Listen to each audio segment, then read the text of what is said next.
Saudações, plebeus! Eu sou o King e no vídeo de hoje nós vamos falar sobre alugar ou financiar um imóvel. Uma decisão que pode influenciar anos ou até décadas da sua vida financeira. Vamos entender qual deles vai trazer mais segurança, liberdade e até mais riqueza no passar dos anos e, claro, no longo prazo. Então, vamos lá?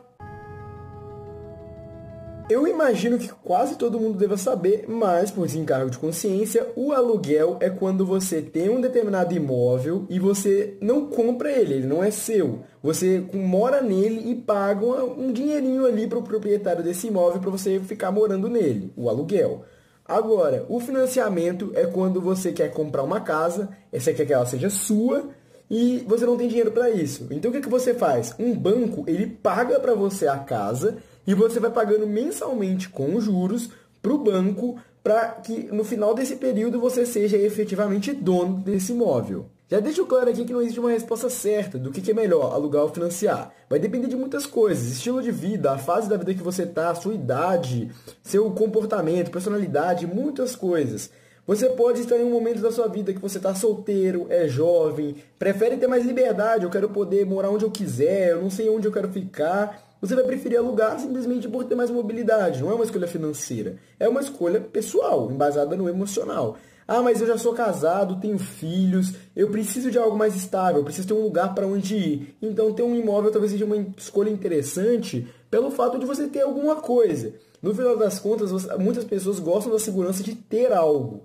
E isso, às vezes, por si só, vale mais do que simplesmente a questão financeira. Então, sempre é bom você considerar o seu perfil, o que faz mais sentido para a sua vida. De toda forma, eu vou estar te apresentando aqui a visão financeira. Se você fosse olhar apenas para os números, ignorar totalmente o contexto e as situações excepcionais, como se você morar num lugar que o aluguel é uma mixaria, ou então seu tio vendeu a casa dele para você por um pastel e um abraço. Vamos desconsiderar esses casos e vamos focar só no que é real. O que é mais provável acontecer e que vai voltar diretamente para a parte financeira, a parte que envolve dinheiro de verdade. Primeiro, vale a pena considerar algumas coisas sobre o aluguel e o financiamento, que não são tanto sobre financeiro, mas vai te ajudar a tomar essa decisão também. A primeira delas é que o aluguel você tem mais liberdade. Você pode sair a qualquer momento e tá de boa. Agora, um financiamento não é tão simples você desistir dele quanto você imagina. Tem até como você renegociar a dívida ou até vender um imóvel financiado. Mas em muitos casos você acaba saindo no prejuízo, você pode não conseguir se livrar a tempo, existem muitas coisas que são consideradas. Então, em liberdade, o aluguel ganharia nesse sentido. Além disso, tem outra coisa também sobre o aluguel, que é você precisa geralmente ter um fiador. Então, se você é uma pessoa meio vira-lata de rua e não conhece ninguém que poderia te ajudar com isso, você vai ter que pagar geralmente uma taxa extra, que é a taxa do fiador. E isso geralmente acontece também. Não é todos os casos, mas acontece. Outra coisa é que o financiamento ele vai depender muito de banco para banco que você encontrar. Então, é importante sempre você analisar todas as possibilidades de banco. E qualquer análise, seja aluguel ou financiamento, vai variar muito de acordo com onde você vive. Então, é sempre bom você analisar o caso de acordo com o seu cenário real. Obviamente, dá para você generalizar. E em muitos dos casos vai bater. Mas é sempre bom você analisar o seu caso específico. Vamos usar um exemplo de uma casa avaliada em R$400 mil em Contagem, que é onde eu conheço melhor, Minas Gerais. O aluguel, geralmente é relacionado ao valor da tabela FIP-ZAP do imóvel. E ele normalmente está em torno de 0,3% a 0,6% do valor de mercado do imóvel em questão.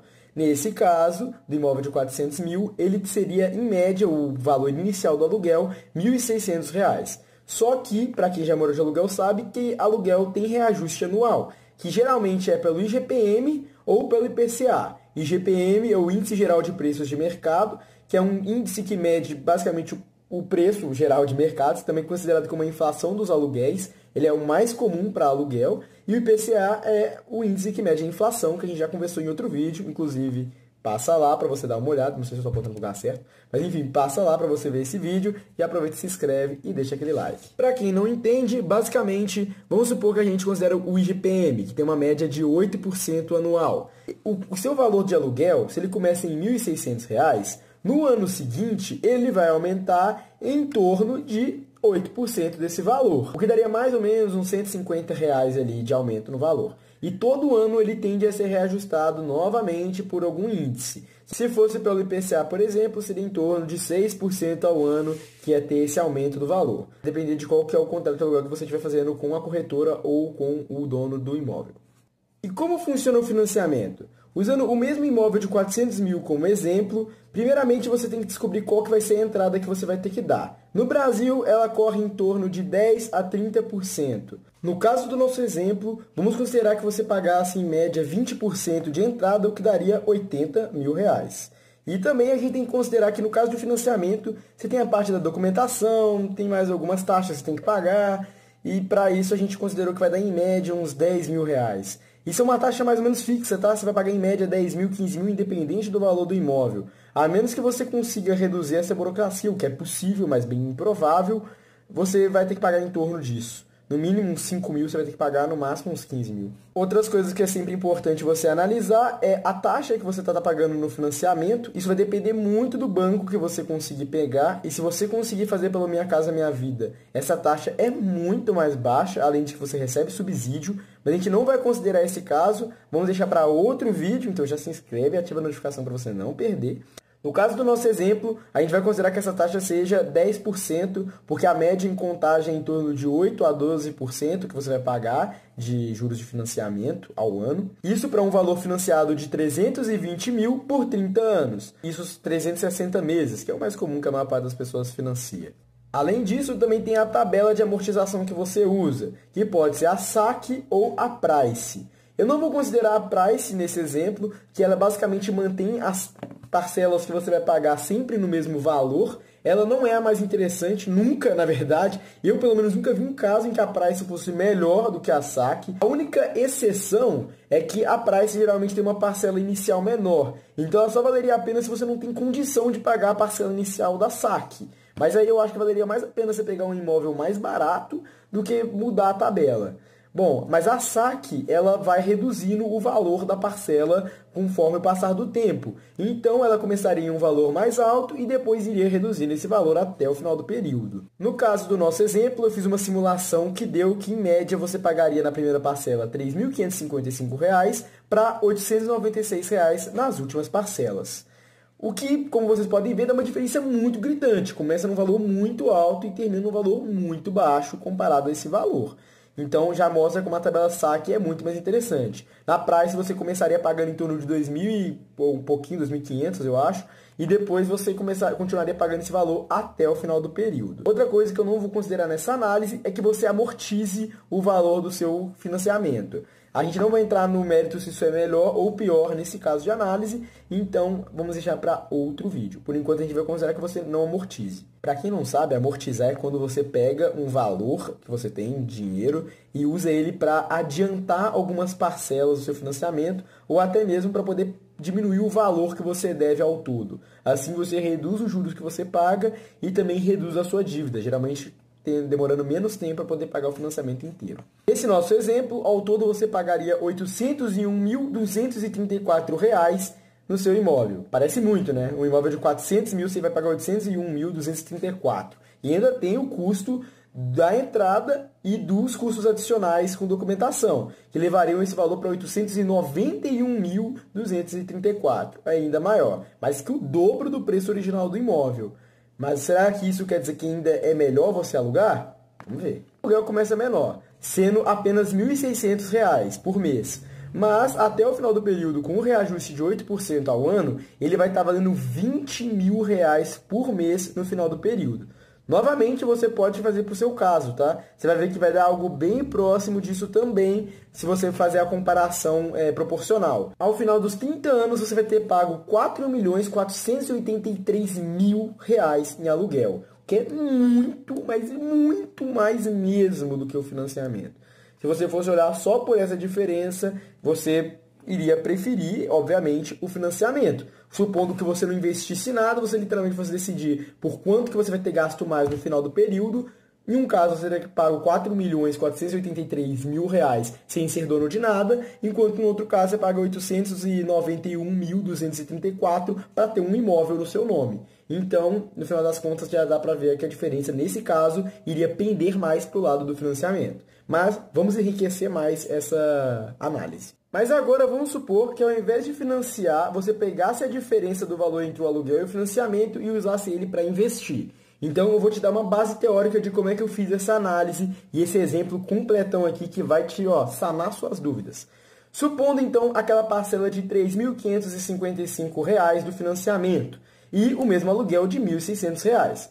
O que a gente faria aqui? A gente pegaria a primeira parcela e consideraria que ela é o total que você vai gastar com locação. Assim, a gente vai pegar os 1.600 do aluguel e vai subtrair esse valor dos 3.555. A diferença, a gente vai investir. Isso todos os meses. Então, quando o aluguel aumentar o valor, esse valor investido vai diminuir. Na minha análise, o que eu considero que faz mais sentido é que quando o valor do aluguel passar o valor da primeira parcela do financiamento, você vai começar a tirar do seu financiamento para poder pagar a diferença. Afinal, se antes você investir a diferença, agora que a diferença ficou negativa, você reduz. Para mim faz sentido analisar dessa forma. No caso do aluguel, eu considerei que o cara já ia começar investindo os 90 mil, os 80 mil da entrada, mais os 10 mil dos custos adicionais logo de cara. Seguindo essa lógica, se você tivesse 10% de rendimento nos seus investimentos, que é algo relativamente tranquilo de conseguir, até com renda fixa dá para ter isso, você em 30 anos teria um montante médio de R$ 1 milhão. Mas considerando que você ia ter que ficar pagando as diferenças, sobraria no final dos 30 anos para você cerca de R$ 7 mil, no caso de usar a diferença entre o financiamento e o aluguel para investir. Ou seja, você escolheu alugar. Isso se deve, óbvio, ao caso de que o aluguel vai ficar cada vez mais caro. Isso porque eu travei o valor do financiamento como sendo o primeiro valor. Se a gente considerasse que esse valor fosse sendo diminuído mês a mês e usasse isso na referência do cálculo, a diferença ficaria ainda mais gritante e negativa no caso do aluguel. Mas eu usei esse valor cravado para supor que, por exemplo, essa é a sua renda. Esse é o valor que você tem para gastar com locação. Então, de qualquer forma, esse é o valor máximo que você poderia gastar com isso. O que faria sentido que esse valor não diminuísse caso o financiamento fosse mais barato. Você ainda tem o mesmo valor para poder gastar. E caso você escolhesse financiar? Agora, fazendo uma análise reversa, a gente está considerando que você pegasse o preço inicial do financiamento e conforme as parcelas fossem ficando menor que esse valor, a diferença entre o valor inicial e a parcela que você está pagando, você investisse. Se começou em 3.555 e agora é 3.400, você investe em 155. E por assim em diante, quanto mais esse valor for diminuindo. Então, ao final do período, você teria em média um rendimento anual de 10%, R$ 1.100.000 investidos. O seu imóvel, se ele rendesse apenas 2% acima da inflação, que é mais ou menos a média que a gente tem aqui em Contagem, você teria ele valendo cerca de R$ 2.300.000 após os 30 anos, totalizando um patrimônio de mais ou menos 3,3 milhões de reais, contando os investimentos e o imóvel. É claro que o imóvel você não pode vender a hora que você quiser, não é só falar, vou vender e você se livra dele e consegue o dinheiro. Mas ainda assim você teria um imóvel somando com seus investimentos, totalizando um patrimônio de 3,3 milhões de reais. Não posso fingir que não existe a possibilidade do cara do aluguel ficar pulando de aluguel em aluguel. Ou seja, conforme o aluguel reajusta, ele pula para uma casa que tem um aluguel mais barato. O que isso implicaria? Primeiro que a qualidade de vida dele ia diminuir a cada vez que ele fizesse isso. Porque considerando a inflação e o ajuste anual do IGPM, quanto mais você estiver tentando voltar a esse valor inicial de R$ 1.600, pior é o imóvel que você está alugando para se manter dentro dessa faixa. Então ele ia ficar pulando para imóveis cada vez piores. E além disso, ele teria muita pouca estabilidade. Mas supondo que ele ainda quisesse fazer dessa forma, aí sim, ao final desse período, ele teria em média R$ 1 milhão investidos, o que ainda é um pouco menos do que teria com o financiamento, e isso sem uma casa. Então, no final das contas, mesmo assim, não valeria a pena nessa análise. Isso porque a gente nem olhou pelo Minha Casa Minha Vida, que a diferença seria ainda maior. Isso se você também conseguisse um financiamento um pouco mais baixo, um juros um pouco melhor, ou conseguisse um subsídio, conseguisse negociar uma entrada menor, ou qualquer coisa desse tipo, aí ia ficar ainda melhor para o cara do financiamento. Eu vou fazer uma demonstração bem rápida de uma ferramenta aqui para vocês, que foi desenvolvida pelo Raul Sena, do Investidor Sardinha. Eu vou deixar o link aqui na descrição, e ela permite você fazer essa análise de forma até que bem rápida e direta. Então aqui eu já coloquei os valores que a gente simulou: 400 mil, 1.600 de aluguel, 6% de valorização anual, que é o IPCA mais 2%, IGPM de 8%, 80 mil de entrada, 10 mil de custos, 360 meses, né, que são os 30 anos, 10% de taxa anual e 10% de rentabilidade anual. Ao clicar em calcular, você vem aqui e ele te mostra a diferença. O cálculo dele deu valores levemente diferentes. Por quê? Porque ele considerou aqui uma tabela saque diferente da nossa, a parcela inicial e a parcela final, o que já por si só deu uma diferença no valor. Mas, além disso, teve outra coisa que ele comparou de uma forma um pouco diferente da nossa. Aqui, na análise dele, quando o valor do aluguel ele bate com o valor do financiamento, o que ele faz? Ele não subtrai do investimento, ele zera, ele deixa zerado, ele deixa o mesmo valor que estava investido antes. Eu não acho que isso faça tanto sentido, porque considerando que você tinha aquele valor fixo, se o seu aluguel está ficando mais caro, você tem que tirar do que está investido, na minha cabeça. Mas ele considerou essa versão. Então, a gente deu uma diferença aqui de 182 mil investidos no caso do aluguel contra 1.501.000 no caso do financiamento, e mais a valorização aqui do imóvel, colocando 5.441.000 reais financiamento contra a parte do aluguel. Como eu falei, a análise dá uma diferença. Se você fizer o cálculo, você não vai chegar exatamente a esse mesmo valor, mas você consegue chegar a algo bem próximo disso. Então, por via das vezes, faz os dois. Se nos dois baterem e ainda valer a pena, você já sabe o que está ganhando. Então, nesse caso, por exemplo, mesmo a gente olhando uma outra forma de analisar o mesmo cálculo, ainda assim, mesmo com valores muito diferentes, valeu mais a pena financiar do que alugar. Bom, nesse caso, o financiamento ganhou de lavada em todas as análises possíveis. Mas não vai ser sempre assim, tá? Existem casos, principalmente em cidades que aluguel é muito barato, ou imóveis que são muito caros, ou até mesmo quando os juros são muito altos, geralmente o aluguel vale mais a pena. Até porque um imóvel de 2 milhões, 1 milhão de reais, você não vai pagar 0,5%, 0,6% do valor dele em aluguel, nem a pau. Geralmente vai ser muito menos que isso, o que vai fazer com que vale muito mais a pena você alugar esse imóvel do que financiar olhando só pelo lado financeiro. Geralmente, na maior parte dos casos. Mas lembre de sempre analisar caso a caso. E claro, se você tiver alguma forma de se beneficiar no sentido de conseguir algum subsídio, conseguir alguns juros mais baixos, sempre aproveite. Outra coisa importante é que não adianta nada você preferir alugar se você não vai investir a diferença. Nem financiar também. Se você financiar e no final não investir nada, isso também vai te dar uma diferença negativa. Ou se você usar o limite do seu cartão, estourar e não conseguir pagar a parcela no final do mês. Então, sempre tome muito cuidado quando você for tomar a decisão. Tome ela de cabeça fria. Outra coisa, a princípio pode parecer que o seu aluguel está valendo mais a pena porque ele está saindo mais barato do que a parcela inicial. Mas se você for olhar no longo prazo, você pode ficar muito surpreendido. Então faz o cálculo correndo. Se você vê que você está num aluguel que não está valendo mais a pena, às vezes vale mais você agora ter uma pequena dificuldade para poder pagar as parcelas, para no futuro isso compensar mais, do que você ter que fazer agora um aluguel que você vai pagar bem mais e no futuro você vai comprometer sua vida financeira. Até porque você pode buscar uma amortização, buscar algum contrato com o próprio dono do imóvel e conseguir ou reduzir um pouco no valor da entrada, ou conseguir reduzir um pouco no valor das parcelas, que às vezes você consegue negociar isso com o próprio dono do imóvel, ou outra forma de você conseguir se beneficiar nesse sentido. Ou até mesmo você tenta entrar num programa. Hoje em dia, o Minha Casa Minha Vida aceita imóveis de até mais de 500 mil reais. E geralmente atende faixas de até 8 mil reais de renda familiar. Então você consegue geralmente até que bem tranquilo entrar em algum desses financiamentos mais facilitados. Último ponto que você tem que levar em consideração é o que acontece se você não conseguir pagar. O banco primeiro vai tentar entrar em contato com você para renegociar a dívida, ou aumentando o prazo ou diminuindo o valor das parcelas.